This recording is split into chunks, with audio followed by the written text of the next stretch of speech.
నమస్కారం. వారాహి వైటీ ప్రేక్షకులకు స్వాగతం. ఈరోజు మనం మసాలా టీ పొడిని తయారు చేద్దాం.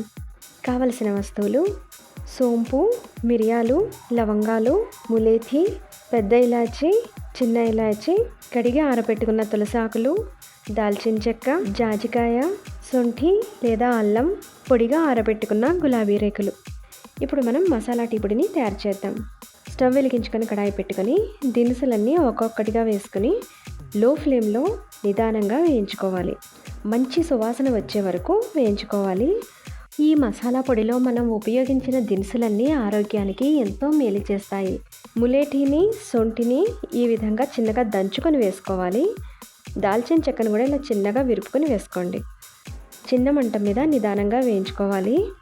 ఈ పొడిని టీ పొడితో పాటు కలుపుకొని మసాలా టీలా పెట్టుకోవచ్చు, లేదా విడిగా ఒక స్పూన్ పొడికి 2 గ్లాసుల నీళ్లు పోసుకొని 5 నిమిషాలు బాగా మరిగించి గోరువెచ్చగా చల్లారిన తర్వాత ఒక చెంచా తేనె కలుపుకొని తాగినా కూడా ఆరోగ్యానికి ఎంతో మేలు చేస్తుంది.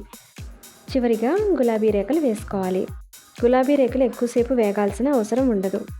అన్నీ పూర్తిగా చల్లారిన తర్వాత మిక్సీ గిన్నెలో వేసుకుని మెత్తని పొడిలాగా మిక్సీ చేసుకోవాలి. అంతేనండి, మసాలా టీ పొడి రెడీగా ఉంది. ఇది మంచి ఇమ్యూనిటీ బూస్టర్గా కూడా ఉపయోగపడుతుంది. ఈ మసాలా పొడిని మీరందరూ తప్పకుండా ట్రై చేయండి. నా ఛానల్ని ఫస్ట్ టైం కనుక చూస్తుంటే సబ్స్క్రైబ్ చేయండి. ఈ వీడియో మీకు నచ్చితే లైక్ చేయండి, మీ ఫ్రెండ్స్ అందరికీ షేర్ చేయండి. మీ వాల్యుబుల్ ఒపీనియన్ని కామెంట్ చేయండి. మరొక సింపుల్ రెసిపీతో మళ్ళీ కలుద్దాం. నమస్కారం.